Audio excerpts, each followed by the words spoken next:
ಸ್ನೇಹಿತರೆ ನಮಸ್ಕಾರ. ನಾನು ನಿಮ್ಮ ಅಂಬರೀಷ್ ಕುಂದ್ಲಿ ಹಾಗೂ ತಮಗೆಲ್ಲರಿಗೂ ಮತ್ತೊಂದು ಮಹಾ ಎಪಿಸೋಡ್ನೊಂದಿಗೆ ಅಂಬರೀಷ್ ಕುಂದ್ಲಿ ಹಿಸ್ಟೋರಿಕಲ್ ಯೂಟ್ಯೂಬ್ ಚಾನಲ್ಗೆ ಆತ್ಮೀಯವಾದಂಥ ಸ್ವಾಗತ ಸುಸ್ವಾಗತ. ಗೆಳೆಯರೆ, ಸ್ವಾತಂತ್ರ್ಯ ಹೋರಾಟವು ಭಾರತದ ಚರಿತ್ರೆಯಲ್ಲಿ ಅತ್ಯಂತ ಮಹತ್ವಪೂರ್ಣ ಮತ್ತು ಚಲನಶೀಲ ಅಧ್ಯಾಯ. ರಾಷ್ಟ್ರೀಯತೆ ಎಂಬ ಪರಿಕಲ್ಪನೆ 19ನೇ ಶತಮಾನದ ಕೊನೆಯ ಭಾಗದಲ್ಲಿ ತೀವ್ರವಾಗಿ ಬೆಳೆಯತೊಡಗಿತು.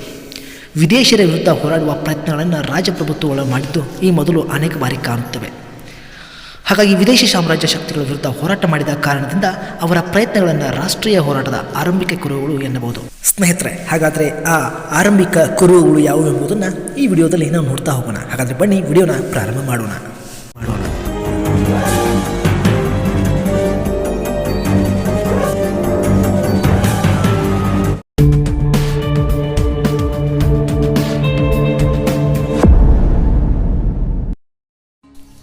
19ನೇ ಶತಮಾನದ ಉತ್ತರಾರ್ಧದಲ್ಲಿ ಸಾರಿಗೆ ಮತ್ತು ಸಂಪರ್ಕ, ಇಂಗ್ಲಿಷ್ ಶಿಕ್ಷಣದ ವಿಸ್ತರಣೆ, ಪತ್ರಿಕೋದ್ಯಮ, ಸಾಂಸ್ಕೃತಿಕ ಸಂಘಟನೆಗಳ ಹುಟ್ಟು ಮುಂತಾದ ಬೆಳವಣಿಗೆಗಳನ್ನು ಕಾಣುತ್ತವೆ.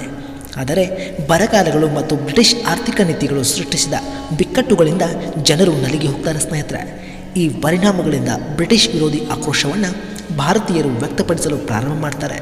ಈ ಕಾಲಘಟ್ಟದಲ್ಲಿ ನಡೆದ ರೈತ ಮತ್ತು ಬುಡಕಟ್ಟು ಹೋರಾಟಗಳಿಗೆ ಇದಕ್ಕೆ ಜ್ವಲಂತ ಸಾಕ್ಷಿ ಎನ್ನುವುದು. ವಿವಿಧ ಬಗೆಯ ಸಂಕಷ್ಟಗಳಿಗೆ ಒಳಗಾದ ಭಾರತೀಯರು 1857ರ ಸಂದರ್ಭದಲ್ಲಿ ಬ್ರಿಟಿಷರ ವಿರುದ್ಧ ನಿರ್ಣಾಯಕ ರೀತಿಯಲ್ಲಿ ತಮ್ಮ ಪ್ರತಿರೋಧವನ್ನು ತೋರಿ ಪ್ರಥಮ ಭಾರತೀಯ ಸಂಗ್ರಾಮಕ್ಕೆ ಕಾರಣರಾಗ್ತಾರೆ. ಇದರ ಪರಿಣಾಮ 1858ರಲ್ಲಿ ಬ್ರಿಟನ್ನಿನ ಸರ್ಕಾರವು ಘೋಷಣೆಯೊಂದನ್ನು ಹೊರಡಿಸಿ ಬ್ರಿಟಿಷ್ ಈಸ್ಟ್ ಇಂಡಿಯಾ ಕಂಪನಿಯ ಆಡಳಿತವನ್ನು ಕೊನೆಗೊಳಿಸಿ ನೇರವಾಗಿ ಬ್ರಿಟಿಷ್ ಸರ್ಕಾರದ ಆಡಳಿತವನ್ನು ಬ್ರಿಟನ್ನಿನ ರಾಣಿಯ ಹೆಸರಿನಲ್ಲಿ ಜಾರಿಗೊಳಿಸುತ್ತೆ. ಭಾರತೀಯರು ಶಾಸನ ರೂಪಿಸುವ ಪ್ರಕ್ರಿಯೆಯಲ್ಲಿ ತೊಡಗುವ ಕಾನೂನುಗಳನ್ನು 1861ರ ಕಾಯ್ದೆಯ ಮೂಲಕ ಆರಂಭ ಮಾಡ್ತಾರೆ. ಇದೆಲ್ಲದರ ಪರಿಣಾಮವಾಗಿ ಇಂಗ್ಲಿಷನ್ನು ಕಲಿತ ಹೊಸ ವಿದ್ಯಾವಂತ ವರ್ಗ ರಾಷ್ಟ್ರೀಯತೆಯ ಪರಿಕಲ್ಪನೆಯನ್ನು ಸ್ಪಷ್ಟಗೊಳಿಸುವ ಮತ್ತು ಜನರ ಜೊತೆ ಹಂಚಿಕೊಳ್ಳುವ ಪ್ರಯತ್ನವನ್ನು ಮಾಡಿದ್ದರಿಂದ ರಾಷ್ಟ್ರೀಯತೆ ಒಂದು ಆಶಯವಾಗಿ ಸ್ಪಷ್ಟ ರೂಪ ಪಡೆಯಿತು. ಇದರ ಮುಂದುವರಿದ ಸಾಂಸ್ಕೃತಿಕ ರೂಪವೇ ಭಾರತೀಯ ರಾಷ್ಟ್ರೀಯ ಕಾಂಗ್ರೆಸ್.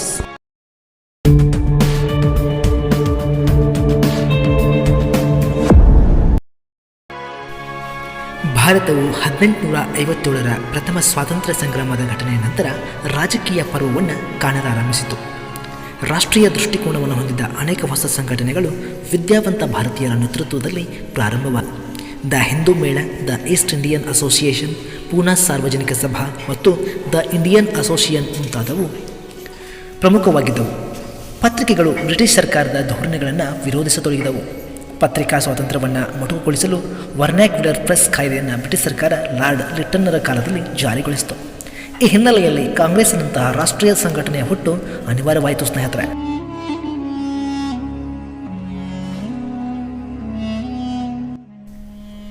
ಭಾರತದ ರಾಜಕೀಯ ದಿಕ್ಕನ್ನು ಬದಲಿಸಿದ ಭಾರತ ರಾಷ್ಟ್ರೀಯ ಕಾಂಗ್ರೆಸ್ ಡಿಸೆಂಬರ್ 1885ರಲ್ಲಿ ಬಾಂಬೆ ನಗರದಲ್ಲಿ ನಡೆದ ರಾಷ್ಟ್ರೀಯ ಸಮಾವೇಶದಲ್ಲಿ ಹುಟ್ಟಿಕೊಂಡಿತು. ಸ್ನೇಹಿತರೆ, ಅದರ ಮೊದಲ ಅಧ್ಯಕ್ಷರು WC ಬ್ಯಾನರ್ಜಿ. ಈ ಸಂಘಟನೆಯ ಹುಟ್ಟಿನ ಹಿನ್ನೆಲೆಯಲ್ಲಿ ಅವಿರತ ಪ್ರಯತ್ನ ನಡೆಸಿದವರು ನಿವೃತ್ತ ಬ್ರಿಟಿಷ್ ನಾಗರಿಕ ಸೇವಾಧಿಕಾರಿ ಎಒ ಹ್ಯೂಮ್ ಅವರು.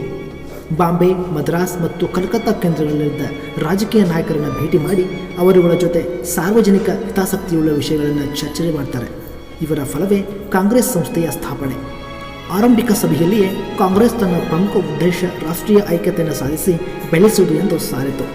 ಸಾಮಾಜಿಕವಾಗಿ ಮತ್ತು ಸಾಂಸ್ಕೃತಿಕವಾಗಿ ಬಹುಮುಖ್ಯ ಧಾರೆಗಳನ್ನು ಹೊಂದಿದ್ದ ಭಾರತೀಯರಲ್ಲಿ ಅವುಗಳ ಐಕ್ಯತೆಯನ್ನು ಸಾಧಿಸಲು ಹಂತ ಹಂತವಾಗಿ ಪ್ರಯತ್ನ ಮಾಡ್ತಾರೆ. ಆ ಕಾಲಘಟ್ಟದ ರಾಷ್ಟ್ರೀಯ ನಾಯಕರಿಗೂ ಈ ಬದ್ಧತೆ ಇತ್ತು. ದೇಶಿ ಭಾಷೆಗಳಲ್ಲಿ ಪತ್ರಿಕೆಗಳನ್ನು ಪ್ರಕಟಿಸಿ ಆ ಮೂಲಕ ರಾಜಕೀಯ ಸಮಸ್ಯೆಗಳ ಚರ್ಚೆ ಆರಂಭವಾಗುತ್ತೆ. ಇದರಿಂದಾಗಿ ರಾಜಕೀಯ ಸಮಸ್ಯೆಗಳು ಮತ್ತು ವಿಚಾರಗಳು ಜನರ ಮನ ಮುಟ್ಟುತ್ತವೆ.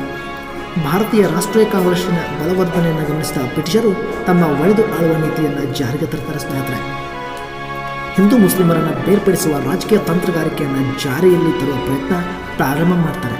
ಆದರೂ ಭಾರತೀಯ ರಾಷ್ಟ್ರೀಯ ಕಾಂಗ್ರೆಸ್ ರಾಷ್ಟ್ರೀಯ ವಿಚಾರಗಳಿಗೆ ಸಂಬಂಧಪಟ್ಟಂತೆ ರಚನಾತ್ಮಕವಾದ ಕಾರ್ಯತಂತ್ರಗಳನ್ನು ರೂಪಿಸುತ್ತ. ಸ್ನೇಹಿತರೆ,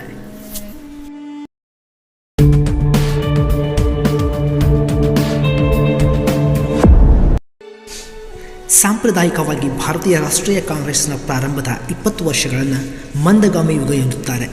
ಮಂದಗಾಮಿಗಳಲ್ಲಿ WC ಬ್ಯಾನರ್ಜಿ, MG ರಾನಡೆ, ಸುರೇಂದ್ರನಾಥ್ ಬ್ಯಾನರ್ಜಿ, ದಾದಾಬಾಯಿ ನವರೋಜಿ, ಗೋಪಾಲ್ ಕೃಷ್ಣ ಗೋಖಲೆ ಇವರುಗಳನ್ನು ಪ್ರಮುಖವಾಗಿ ಗುರುತಿಸಬಹುದು. ಸ್ನೇಹಿತರೆ, ಮಂದಗಾಮಿಗಳು ಬ್ರಿಟಿಷ್ ಆಳ್ವಿಕೆಯ ಮತ್ತು ನ್ಯಾಯಪರತೆಯಲ್ಲಿ ನಂಬಿಕೆಯನ್ನಿಟ್ಟಿರ್ತಾರೆ. ಸಾಂವಿಧಾನಿಕ ಚೌಕಟ್ಟಿನೊಳಗೆ ಪ್ರಾರ್ಥನೆ ಮತ್ತು ಮನವಿಗಳ ಮೂಲಕ ತಮ್ಮ ಬೇಡಿಕೆಗಳನ್ನು ಸರ್ಕಾರದ ಮುಂದೆ ಇಡ್ತಾ ಇದ್ರು. ಮಂದಗಾಮಿಗಳು ಜನರಲ್ಲಿ ರಾಜಕೀಯ ಎಚ್ಚರವನ್ನು ತರುವ ಪ್ರಯತ್ನವನ್ನು ಮಾಡ್ತಾರೆ. ಇವರು ಭಾರತೀಯರಿಗೆ ಸಲ್ಲಬೇಕಾದ ನ್ಯಾಯವನ್ನು ಕುರಿತು ಸಭೆಗಳನ್ನು ನಡೆಸಿ ಚರ್ಚಿಸಿ ಸರ್ಕಾರಕ್ಕೆ ಮನವಿಗಳನ್ನು ಸಲ್ಲಿಸ್ತಾರೆ. ದೇಶದ ಕೈಗಾರಿಕೆಗಳ ಅಭಿವೃದ್ಧಿ, ಸೈನಿಕ ವೆಚ್ಚ ಕಡಿಮೆ ಮಾಡುವುದು, ಉತ್ತಮ ಶಿಕ್ಷಣ ಕೊಡುವುದು, ಬಡತನದ ಬಗ್ಗೆ ಅಧ್ಯಯನ ಮತ್ತು ಪರಿಹಾರ ಕಾರ್ಯಕ್ರಮಗಳನ್ನು ಬ್ರಿಟಿಷ್ ಸರ್ಕಾರ ಕೈಗೊಳ್ಳಬೇಕೆಂದು ಒತ್ತಾಯ ಮಾಡ್ತಾರೆ. ಇವೇ ಮೊದಲಾದ ಬೇಡಿಕೆಗಳನ್ನು ಸರ್ಕಾರದ ಮುಂದಿಡ್ತಾರೆ ಸ್ನೇಹಿತರೆ.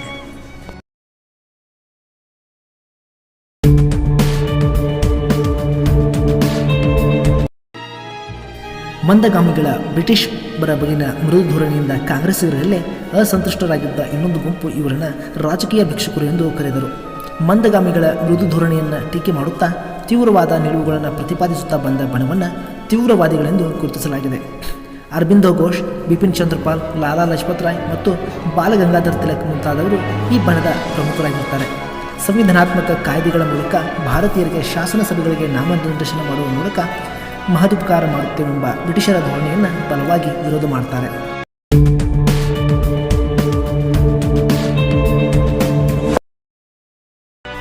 ತೀವ್ರವಾದಗಳ ನಂತರ ಬಂದಂಥ ಮತ್ತೊಂದು ಗುಂಪು ಕ್ರಾಂತಿಕಾರಿಗಳು ಸ್ನೇಹಿತರೆ. ಕ್ರಾಂತಿಕಾರಿಗಳು ಪೂರ್ಣ ಸ್ವಾತಂತ್ರ್ಯದ ಕನಸನ್ನು ಕಂಡಿರುವಂಥವರು. ಭಾರತೀಯರ ಮೇಲೆ ದಬ್ಬಾಳಿಕೆ ನಡೆಸುತ್ತಿದ್ದ ಬ್ರಿಟಿಷರನ್ನು ಹಿಂಸಾತ್ಮಕವಾದ ಮಾರ್ಗದಿಂದ ಮಾತ್ರ ಭಾರತದಿಂದ ಓಡಿಸಬಹುದೆಂದು ಅವರು ಬಲವಾಗಿ ನಂಬಿದ್ದರು.